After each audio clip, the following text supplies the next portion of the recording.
All minorities should be protected, including Hindu need not be specifically stated.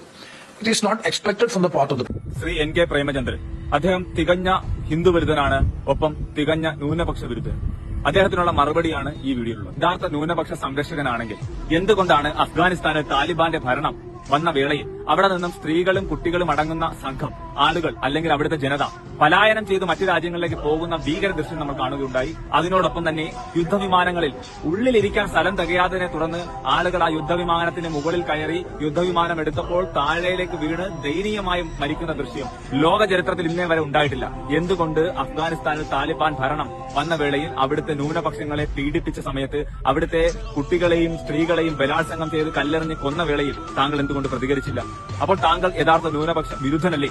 ഭാരതത്തിന്റെ പ്രധാനമന്ത്രി മോദിജി ബംഗ്ലാദേശിലെ ഹിന്ദുക്കളെ സംരക്ഷിക്കണമെന്ന് അവിടുത്തെ ഇടക്കാല സർക്കാരിനോട് അറിയിച്ചപ്പോൾ അങ്ങനെ എടുത്തു പറയാൻ, ഹിന്ദുക്കളെ സംരക്ഷിക്കണമെന്ന് പറയാൻ പാടില്ലായിരുന്നു ഇന്ത്യയുടെ പ്രധാനമന്ത്രി എന്ന് ഇവിടുത്തെ ഭൂരിപക്ഷ സമുദായത്തിന്റെ വോട്ട് വാങ്ങിച്ച് പാർലമെന്റിൽ 3ാം തവണയും പോയ N.K. പ്രേമചന്ദ്രൻ, താങ്കൾ ഇതുവരെ കണ്ട പ്രതിഷേധങ്ങളും കരിങ്കൊടിയും സാമ്പിളുകൾ മാത്രമാണ്.